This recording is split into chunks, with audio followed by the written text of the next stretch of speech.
Neymar, Vinicius, রদ্রিগোদের ছাড়াই বড় ব্যবধানে ম্যাচ জিতল ব্রাজিল। কার্লো আনচেলত্তির অধীনে এ যেন নতুন ব্রাজিলকে দেখলাম। ভাই রে ভাই, যেমন ট্যাকটিক্স তেমন ফরমেশন, একেবারে দুর্দান্ত।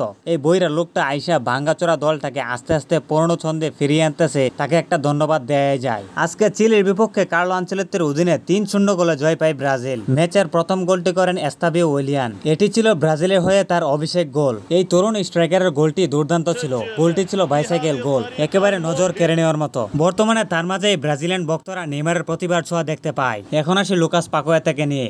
এই বেচারা কয়েকদিন আগে জেলে ছিল। জেল থেকে বের হয়ে ওয়েস্ট হ্যামের হয়ে কয়েকটি ম্যাচে দুর্দান্ত পারফরমেন্স উপহার দেন এবং কার্লো আনচেলত্তির নজর কাড়েন। আবারও ব্রাজিল দলে ডাক পেয়ে নিজের সেরাটা উপহার দিয়ে চিলির বিপক্ষে দ্বিতীয়তম গোলটি করেন তিনি। ম্যাচের তৃতীয়তম গোলটি করেন ব্রুনো গুইমারেস। ও ছিল আজকে মাঝমাঠের মধ্যমণি। ওকে নিয়ে আর কিছু বলার নাই। যারা ফুটবল খেলা দেখে তার সম্পর্কে কম বেশি সবাই জানে। এখন আসি যাকে নিয়ে কথা না বললে আমারই ভুল হবে, যাকে বলা যায় গেম চেঞ্জার। সে আর কেউ নয়, কার্লো আনচেলত্তির নজর কাড়া প্লেয়ার লুইস হেনরিক। ভাইরে ভাই, কি আর বলবো, তার গতি আর বাইন যে কারোরই নজর কাটবে। মুহূর্তের মধ্যে ডিবক্সের ভিতরে ঢুকে যায়। বলা যায় এটি কার্লো আনচেলত্তির ভালো কলাপ।